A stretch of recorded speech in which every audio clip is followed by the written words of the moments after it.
بسم اللہ الرحمن الرحیم۔ مفتی طارق مسعود صاحب کے ساتھ میں جو معاملہ پیش آیا، مفتی طارق مسعود صاحب نے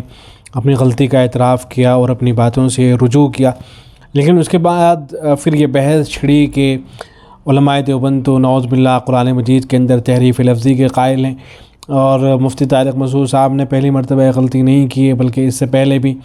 علماء دیوبند کی طرف سے اس طرح کی باتیں ہوتی رہی ہیں۔ اس طرح کی باتیں بعض بریلوی علماء کی طرف سے ہونے لگی، ان کے جوابات بھی دیے گئے اور بہت تفصیل کے ساتھ جوابات آ چکے ہیں، لیکن کسی نے یہ مسئلہ حضرت شیخ الاسلام مفتی تقی عثمانی دامت برکاتہ علیہ کا جو ادارہ ہے وہاں یہ بھیجا اور اس کے بارے میں معلومات حاصل کی، تو حضرت شیخ الاسلام مفتی تقی عثمانی دامت برکاتہ علیہ کا جو ادارہ ہے وہاں سے یہ فتویٰ آیا ہے حضرت شیخ الاسلام مفتی تقی عثمانی دامت برکاتہ علیہ کے دستخط کے ساتھ۔ یہ ابھی کا تازہ فتویٰ ہے، اسی ہفتے اس کو شائع کیا گیا ہے، اور اس میں حضرت کے دستخط بھی موجود ہیں اور حضرت نے ایک جملہ بھی جو ہے لکھا ہے۔ بڑی اہم باتیں ہیں، ان کو جو ہے سماعت کریں۔ تو یہ ایک صاحب نے پوچھا ہے، میرے خیال سے اتنا صاف نظر نہیں آ رہا ہوگا لیکن میں اس کو پڑھ دیتا ہوں۔ پوچھا ہے، حضرات مفتیان کرام جامعہ دارالعلوم کراچی، السلام علیکم ورحمۃ اللہ وبرکاتہ۔ حضرت والا، اس وقت سوشل میڈیا پر کثرت سے ایک ہی موضوع زیر بحث ہے کہ قرآن کریم میں کسی کاتب وحی کی غفلت یا غلطی سے کوئی تغیر یا تبدیلی ممکن ہے یا نہیں۔ اگر اس سے ایسا تغیر و تبدیلی ہو جائے تو کیا یہ تبدیلی برقرار رہ سکتی ہے؟ اگر رہ سکتی ہے تو کیا قرآن کریم میں اب بھی ایسی تبدیلی موجود ہے؟ اگر ہے تو اسے تحریف لفظی کہا جائے گا یا نہیں، وغیرہ۔ یہ تو سوشل میڈیا کے موضوع بحث سے متعلق بات تھی۔ میں خود ایسی بحثوں میں پڑھنا پسند نہیں کرتا، لیکن اپنے عقائد درست رکھنے اور اپنے اعمال کو شریعت کے مطابق رکھنے کے لیے چونکہ ہم لوگ ہمیشہ ایک کوشش کرتے ہیں کہ ہمارے اکابر، خصوصاً ہمارے شیخ الاسلام حضرت مولانا مفتی محمد تقی عثمانی صاحب متظلهم العالی اور جامعہ دارالعلوم کراچی کے دیگر اکابر علماء کرام یا اہل حق علماء کرام کے کسی مستند ادارے سے رہنمائی حاصل کی جائے، اس لیے میرے آپ سے درج ذیل سوالات ہیں اور ان کے جوابات مطلوب ہیں۔ نمبر 1،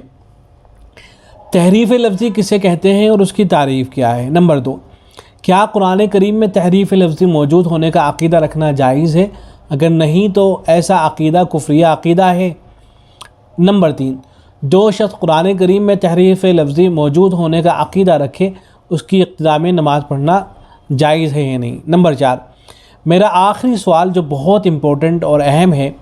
وہ یہ ہے کہ اس وقت ایک بریلوی عالم دین سوشل میڈیا پر حضرت علامہ انور شاہ کشمیری رحمۃ اللہ علیہ کی شرح بخاری فیض الباری جلد نمبر 5 صفحہ نمبر 104 سے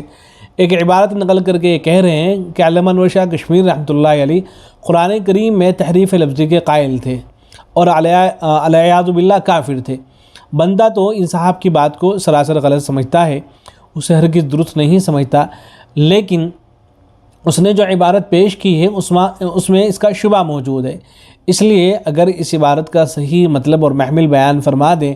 تو آپ حضرات کی عنایت ہوگی۔ اللہ تعالیٰ آپ حضرات کا سایہ ہم پر قائم و دائم رکھے، آمین یا رب العالمین۔ فیض الباری کی عبارت یہ نقل کر دی گئی ہے، پھر لکھا گیا ہے نوٹ، یہ آخری سوال زیادہ قابل توجہ ہے اور جلدی بھی ہے کیونکہ کچھ شرپسند لوگ اسے بہت زیادہ اچھال رہے ہیں۔ جلدی کی وجہ سے ہم نے یہ سوال دیگر اداروں کو بھی بھیجا ہے تاکہ کہیں سے ہمیں جلدی جواب مل جائے اور ہم ان کا منہ بند کر سکیں۔ بندہ اسلم خان غوری، تو یہ سوال ہے، جواب میں لکھا گیا ہے نمبر 1، بسم اللہ الرحمن الرحیم۔ نمبر 1، تحریف لفظی کا مطلب یہ ہے کہ اصل لفظ میں تبدیلی کرتی جائے، خواہ ایک لفظ کی جگہ دوسرا رکھ کر یا کسی لفظ کو حذف کر کے یا کوئی لفظ بڑھا کر، چونکہ انہوں نے پوچھا تھا کہ تحریف لفظی کا مطلب کیا ہے۔ پھر حوالہ دے دیا گیا ہے، ملاحظہ ہو حاشیہ بائبل سے قرآن تک جلد نمبر 2 باب 2 صفحہ 13، اور عبارت بھی ذکر کر دی گئی ہے۔ نمبر 2، قرآن کریم میں تحریف لفظی موجود ہونے کا عقیدہ رکھنا ہرگز جائز نہیں ہے، ایسا عقیدہ کفر ہے، جیسا کہ فتاوی عثمانی جلد نمبر 1 صفحہ نمبر 82 پر ہے۔ قرآن کریم میں تحریف لفظی کا عقیدہ رکھنا کفر ہے۔ نمبر 3، جو شخص قرآن کریم میں تحریف لفظی کا قائل ہو اس کی اقتداء میں نماز پڑھنا جائز نہیں ہے، جیسا کہ فتاوی عثمانی جلد نمبر 1 صفحہ نمبر 82 پر ہے، کہ جو شخص قرآن کریم میں تحریف لفظی کا قائل ہو وہ مسلمان نہیں ہے، کافر ہے، ایسے شخص کے پیچھے نماز بھی نہیں ہوگی۔ نمبر 4، آپ نے فیض الباری سے جو عبارت نقل فرمائی ہے وہ صحیح بخاری شریف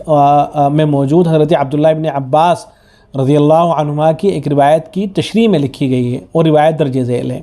حضرت عباس رضی اللہ تعالیٰ عنہ کی روایت ہے، اس کو نقل کیا گیا ہے۔ اس میں جو قابل استدلال بات ہے وہ یہ ہے کہ وہ یہ فرما رہے ہیں حضرت ابن عباس کے اے مسلمانوں کی جماعت، تم اہل کتاب سے کیوں سوال کرتے ہو، اور تمہارے اوپر جو کتاب نازل کی گئی ہے اس میں تو وہ نئی خبریں بتانے والی ہیں اور بہت سی باتیں بتانے والی ہیں، اور یہ جو جملہ ہے یہ قابل استدلال ہے۔ وقد حدثکم اللہ، اور اللہ نے تمہیں اس بات کو بتلایا ہے کہ ان اہل الکتاب بدلوا ما کتب اللہ، کہ اہل کتاب نے اللہ نے جو کتابیں ان پر نازل کی تھی تو اس کو بدل دیا۔ وغیروا بایدیہم الکتاب، اور انہوں نے اپنے ہاتھوں سے کتاب کو جو ہے بدل دیا انہوں نے۔ تو یہ جو حدیث آئی ہے، لکھتے ہیں کہ اس روایت میں موجود جملہ ان اہل الکتاب بدلوا ما کتب اللہ وغیروا بایدیہم الکتاب کی وضاحت کرتے ہوئے حضرت علامہ انور شاہ کشمیری رحمۃ اللہ علیہ نے فیض الباری کی مذکورہ عبارت میں پچھلی کتب سماویہ یعنی توریت، انجیل اور زبور میں جو تحریف و تبدیل ہوئی ہے اس بارے میں پہلے یہ فرمایا کہ اس میں 3 مذاہب ہیں۔ نمبر 1، پہلا مذہب یہ ہے کہ ان کتابوں میں لفظی اور معنوی ہر طرح کی تحریفیں ہوئی ہیں۔ نمبر 2، دوسرا مذہب یہ ہے کہ ان میں دونوں طرح کی تحریفیں موجود ہیں لیکن کم ہیں۔ تیسرا مذہب یہ ہے کہ ان میں تحریف لفظی بالکل نہیں ہوئی ہے بلکہ تمام تحریفیں معنوی ہوئی ہیں جو پرانی کتابیں ہیں ان میں۔ حضرت علامہ انور شاہ کشمیری رحمۃ اللہ علیہ نے مذکورہ عبارت میں اسی آخری مذہب پر رد کرتے ہوئے اولا نے فرمایا کہ اگر محض تحریف معنوی کی وجہ سے مذکورہ کتب سماویہ کو محرف کہا جائے تو اس سے تو یہ لازم آئے گا کہ والعیاذ باللہ قرآن کریم بھی محرف ہے، کیونکہ اس میں بھی لوگوں نے تحریف معنوی کی جو کوششیں کی ہیں وہ کم نہیں ہیں۔ اس لیے کہ ہم جانتے ہیں کہ بہت سے دنیا بھر کے اندر فرقے موجود ہیں اور جماعتیں موجود ہیں، وہ یہی تو کرتی ہیں کہ قرآن مجید کی کوئی آیت لیتے ہیں اور پھر اپنا مطلب بیان کر دیتے ہیں، تحریف کر دیتے ہیں، تو پھر تو یہ لازم آئے گا کہ قرآن مجید کو بھی محرف کہا جائے۔ اسی بات کو حضرت یوں فرما رہے ہیں کہ قلت یلزم علی هذا المذهب ان يكون القرآن ايضا محرفا فإن تعریف المعنوی غیر قلیل فیہ ايضا۔ پھر کہتے ہیں کہ پھر حضرت علامہ انور شاہ کشمیری رحمہ اللہ نے اپنی مذکورہ عبارت کے آخر میں کتب سماویہ میں درج تحریف سے متعلق اپنی رائے اور اپنا قول فیصل سناتے ہوئے جو کچھ ارشاد فرمایا اس کا حاصل یہ ہے کہ جو لوگ یہ کہتے ہیں کہ ان میں صرف تحریف معنوی ہوئی ہے غلط کہتے ہیں پرانی کتابوں میں، کیونکہ میرے نزدیک محقق بات یہ ہے کہ ان پچھلی کتب سماویہ میں تحریف لفظی بھی ہوئی ہے۔ والذی تحقق عندی ان تحریف فیہ لفظی ایضا اما انہو ان العمد منہم، صاف نظر نہیں آ رہا ہے، او لبغلطۃ فاللہ تعالی عالم۔ تو کہتے ہیں کہ چنانچہ حضرت علامہ شاہ کشمیری رحمۃ اللہ علیہ یعنی والذی تحقق عندی ان تحریف فی لفظ ایضا پچھلی کتب سماویہ سے متعلق ہے، نہ کہ قرآن کریم سے، یعنی حضرت کی جو عبارت ہے حضرت علامہ شاہ کشمیری رحمۃ اللہ علیہ کی تو یہ پرانی کتابوں سے متعلق ہے، توریت، زبور، انجیل، ان سے متعلق ہے، قرآن مجید سے متعلق نہیں ہے، کیونکہ سوال میں مذکور فیض الباری کی پوری عبارت ہی کتب سماویہ میں تحریف سے متعلق بحث پر مشتمل ہے۔ البتہ یہاں آخری جملہ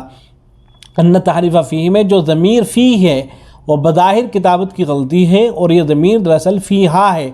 اور اس کا مرجع کتب سماویہ ہے، اور اگر فیہ کے ضمیر کو درست مان لیا جائے تو یہاں یہ احتمال بھی موجود ہے کہ چونکہ حضرت علامہ انور شاہ کشمیری رحمہ اللہ دراصل حدیث ابن عباس کی تشریح فرما رہے ہیں، اس لیے اس میں فیہ کے ضمیر کا مرجع